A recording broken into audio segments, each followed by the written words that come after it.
ओम शांति। आज बाबा कहते हैं कि औरों के मन के भावों को वही जान सकता है जो खुद मनमना भव की स्थिति में स्थित होगा, क्योंकि मनमना भव की स्थिति में सूक्ष्म से सूक्ष्म भाव को भी जान सकते हो। तो बाबा ने कहा कि सामने वाली आत्मा के बोल क्या भी हो, लेकिन उसका भाव क्या है वह आसानी से जान सकते हैं, तो उसमें सफलता जल्दी मिलेगी। और सफलता के पीछे आपको नहीं जाना पड़ेगा, लेकिन सफलता आपके पीछे आएगी। तो आज बाबा ने मनमना भव की स्थिति द्वारा औरों के मन के भावों को कैसे जान सकते हैं, तो उसकी विधि भी बताई है तथा उसके क्या क्या फायदे हैं, तो यह भी आज बाबा ने बताया है। तो आज 18 अप्रैल 71 की अव्यक्त वाणी सुनते हैं। आज की वाणी का सार है मन के भावों को जानने की विधि तथा फायदे। सभी जो भी यहाँ बैठे हैं, सभी मनमना भव की स्थिति में स्थित हो। जो स्वयं मनमना भव की स्थिति में स्थित है, वह औरों के मन के भाव को जान सकते हैं। कोई भी व्यक्ति आपके सामने आए तो मनमना भव की स्थिति में स्थित होकर उसके मन के भाव को स्पष्ट समझ सकते हो, क्योंकि जब मनमना भव की स्थिति सूक्ष्म स्थिति बन जाती है तो सूक्ष्म स्थिति और सूक्ष्म भाव को समझ सकते हैं। तो यह प्रैक्टिस अनुभव में आती है। तो देखो बाबा क्या कहते हैं कि बोल भले क्या भी हो, लेकिन भाव किसका क्या है उसको जानने का अभ्यास करते जाओ। जब किसी के मन के भाव को समझते जाएंगे तो इससे रिजल्ट क्या होगी?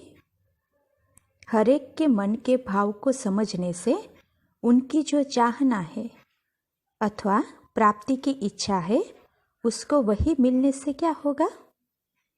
आप जो उनको बनाने चाहते हो वह बन जाएंगे, अर्थात सर्विस की सफलता बहुत जल्द निकलेगी, क्योंकि उनकी चाहना प्रमाण उनको प्राप्ति होगी।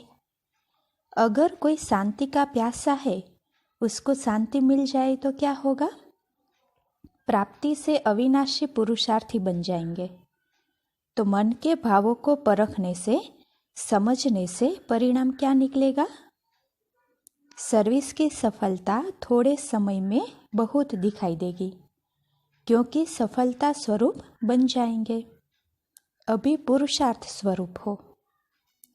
इस लक्षण के आने से सफलता स्वरूप हो जाएंगे। समझा? अभी सफलता को लाने के लिए आप लोगों को समय और संकल्प, संपत्ति, शक्ति बहुत लगानी पड़ती है। फिर क्या होगा? सफलता स्वयं आपके सामने आएगी। संपत्ति लगानी नहीं पड़ेगी, संपत्ति आपके सामने स्वयं स्वाहा होने आएगी। समझा? इतना अंतर है सिर्फ एक बात की धारणा से। वह कौन सी? तो देखो बाप दादा बताते हैं कि मन मना भव होकर हर एक के मन के भाव को जानना। जो गायन है प्रकृति दासी बनती है, वह क्या सतयुग में होनी है? सतयुग में तो यह मालूम ही नहीं पड़ेगा कि प्रकृति के ऊपर विजय प्राप्त करने से प्राप्ति हुई है। लेकिन अभी जो इतना पुरुषार्थ करते हो प्रकृति के ऊपर विजय होने का, उस पर विजय का फल व प्राप्ति इस श्रेष्ठ जन्म में ही देखेंगे। तो देखो बाबा क्या कहते हैं कि प्रकृति आपके सामने आपको अधीन नहीं बनाएगी, लेकिन अधिकारी बनकर प्रकृति के कर्तव्य को देखेंगे। समझा? ऐसी संपूर्ण स्टेज जिसमें कोई भी प्रकार की अधीनता नहीं रहेगी, सर्व पर अधिकार अनुभव करेंगे। ऐसे बनने के लिए क्या करना पड़े? तो देखो बाबा क्या कहते हैं कि एक तो रूहानियत, दूसरा चेहरे से सदैव ईश्वरीय रुआब दिखाई दे। और तीसरा, सर्विस में सदैव रहम दिल का संस्कार व गुण प्रत्यक्ष हर आत्मा को अनुभव हो। तीनों ही बातें, रूहानियत, रुहाब और रहम दिल का गुण भी हो। यह तीनों ही बातें प्रत्यक्ष रूप में, स्थिति में, चेहरे में और सर्विस अर्थात कर्म में दिखाई दे, तब समझो कि अब सफलता हमारे समीप आ रही है। तीनों ही साथ में चाहिए। अभी क्या होता है, अगर रहम दिल बनते हो तो जो रहम दिल के साथ रुआब भी दिखाई दे, यह दोनों साथ नहीं दिखाई देते हैं। या तो रहम दिल या तो रुआब का गुण दिखाई देता है। रुआब के साथ रूहानियत भी दिखाई दे, तीनों का साथ प्रत्यक्ष रूप में हो, वह अभी अर्जुन कम है। अभ्यासी हो, अभी सिर्फ अपने को सर्व आत्माओं से महान आत्मा समझते हो। महान आत्मा बनकर हर संकल्प और हर कर्म करते हो। समझना है, लक्ष्य और करना वह है प्रैक्टिकल। सर्व आत्माओं से श्रेष्ठ महान आत्मा हूँ, इस स्मृति से किसी को भी सामने जाओ तो क्या अनुभव करेंगे? आपकी महानता के आगे सभी के सिर झुक जाएंगे। जैसे आपके जड़ चित्रों के सामने कितना भी कोई आज कलयुग के महान मर्तबे वाला आ जाए तो क्या होगा? सिर झुकाएंगे। जब चित्रों के आगे सिर झुक जाता है तो क्या चैतन्य चरित्रवान, सर्व गुणों में बाप समान चैतन्य मूर्त के सामने सिर नहीं झुकाएंगे? या तो समझते हो कि यह रिजल्ट भविष्य की है, अभी होना है? तो बाबा कहते हैं कि कब? अंत में भी कितना समय पड़ा है। अगर झुककर झुकाया तो क्या बड़ी बात है। यह तो लक्ष्य रखते हो कि कहाँ सर्विस के कारण झुकना पड़ेगा, यह लक्ष्य रोंग है। इस लक्ष्य में ही कमजोरी भरी हुई है। जब बीज ही कमजोर है तो फल क्या निकलेगा?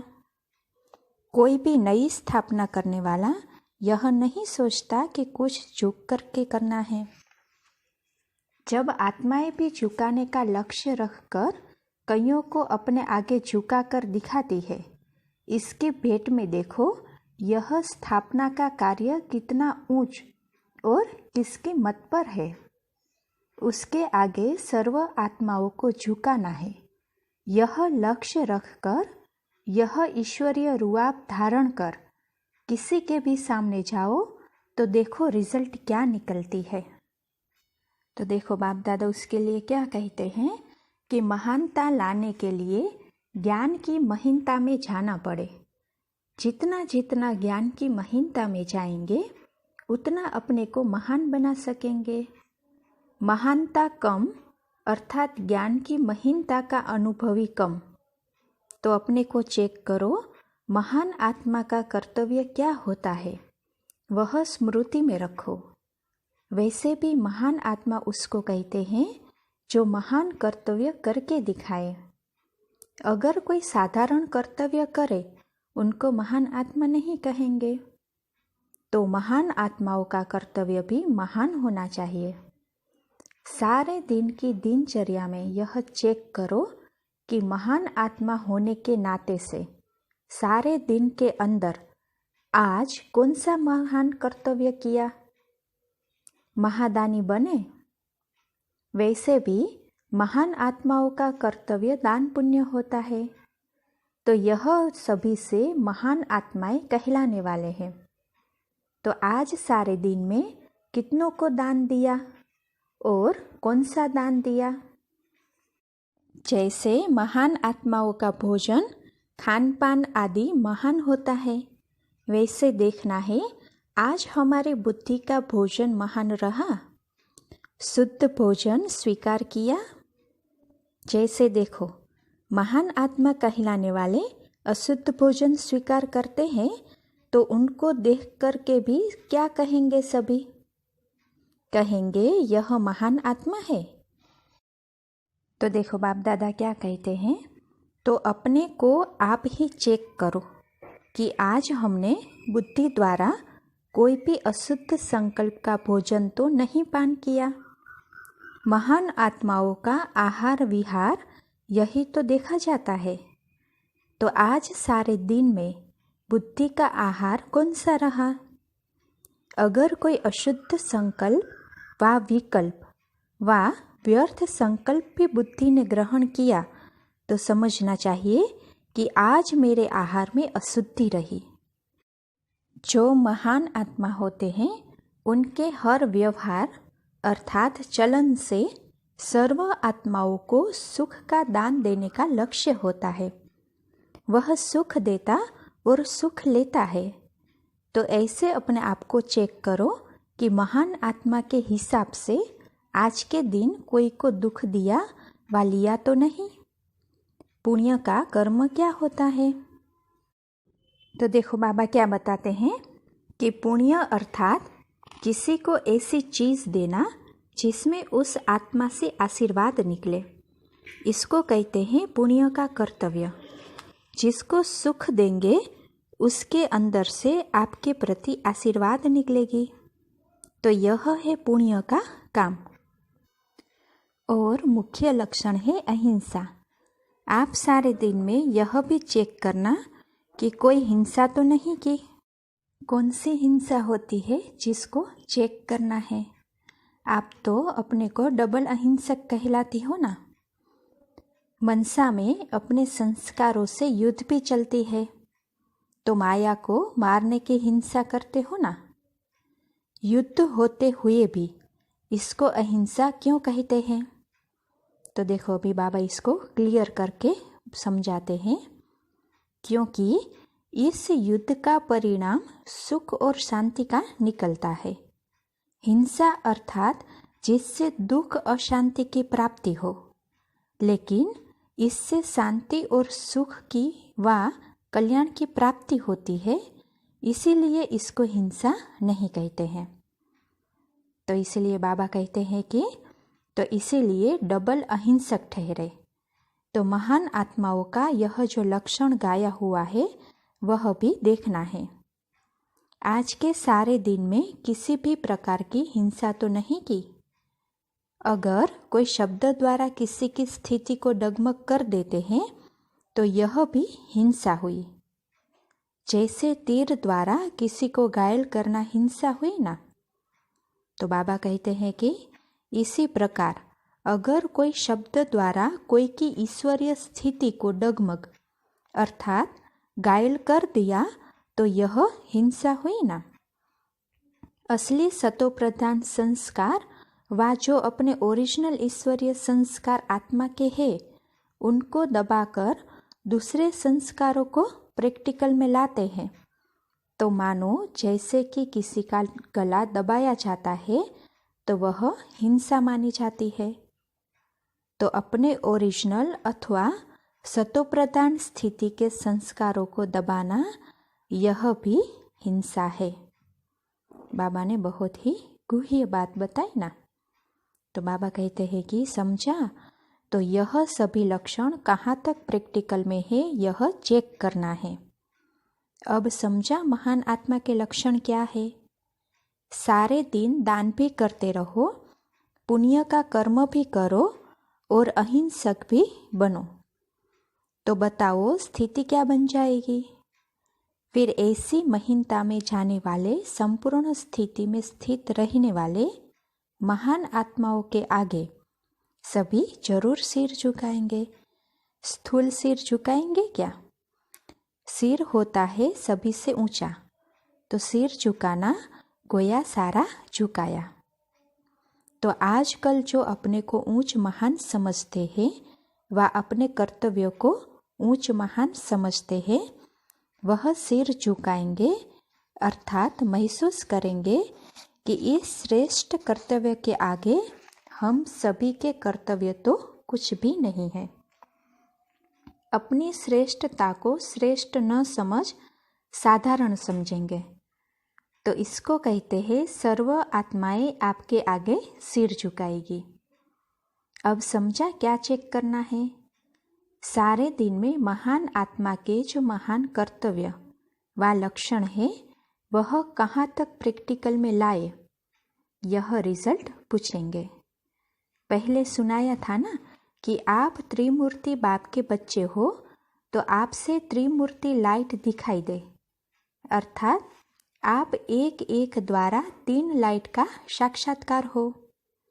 कोई भी आपके सामने आए तो एक तो मस्तक से मणि दिखाई दे, दूसरा दोनों नयनों से ऐसा अनुभव हो जैसे कि 2 लाइट के बल्ब जग रहे हैं, और तीसरा मस्तक के ऊपर लाइट का क्राउन दिखाई दे। इन तीनों लाइट्स का साक्षात्कार हो। कईयों को होता भी है। जब याद की यात्रा में बिठाते हो तो यह दोनों नयन प्रकाश के गोले दिखाई देते हैं, और कईयों के मस्तक से लाइट के क्राउन का साक्षात्कार भी होता है। तो आप द्वारा यह तीनों लाइट्स का साक्षात्कार हो तो क्या होगा? खुद भी लाइट हो जाएंगे। अनुभवी तो हो ना। साकार रूप में देखा, मस्तक से और नयनों से प्यूरिटी के क्राउन का साक्षात्कार अनेकों को हुआ, तो फॉलो फादर करना है।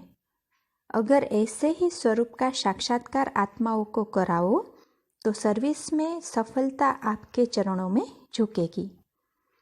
ऐसी महान आत्मा बनो जो किसी के भी सामने जाओ तो उसको साक्षात्कार हो। फिर बताओ वह अपना सिर आप साक्षात्कार मूर्त के आगे दिखा सकेंगे? झुक जाएंगे। जब अभी यह सिर झुकाएंगे तब आपके जड़ चित्रों के आगे स्थूल सिर झुकाएंगे। जो जितनों का अभी सिर झुकाएंगे उतने उनके जड़ चित्रों के आगे सिर झुकाएंगे। प्रजा के साथ भक्त भी बनाने हैं। सारे कल्प की प्रारब्ध की नोंद अभी ही होनी है। वारिस भी बनाने हैं और प्रजा भी अभी बनानी है। द्वापर युग के भक्त भी अभी बनाएंगे। समझा? आपके भक्तों में भी आप लोगों द्वारा भक्ति के अर्थात भावना के संस्कार अभी भरने हैं। यह बहुत ऊंच है। सिर्फ इस भावना के संस्कार भरने से भक्त बन जाएंगे। तो बाबा कहते हैं कि तो भक्त भी अभी बनाने हैं। अभी तक तो प्रजा बनाने में ही मेहनत कर रहे हो। जैसे जैसे आप लोगों की स्थिति प्रत्यक्ष होती जाएगी वैसे वैसे आपके वारिस अर्थात रॉयल फैमिली, प्रजा और भक्त तीनों ही प्रत्यक्ष होते जाएंगे। अभी तो मिक्स है क्योंकि अभी आपकी स्थिति ही फिक्स नहीं हुई है, इसीलिए वह भी मिक्स हो जाते हैं। फिर प्रत्यक्ष दिखाई पड़ेंगे। आप महसूस करेंगे कि भक्त है। यह भी महसूस करेंगे क्योंकि त्रिकालदर्शी का गुण प्रत्यक्ष हो जाएगा, तो अपनी भी तीनों कालों की प्रारब्ध को स्पष्ट देख सकेंगे। दिव्य दृष्टि से नहीं, प्रत्यक्ष साक्षात्कार करेंगे। अच्छा, ओम शांति।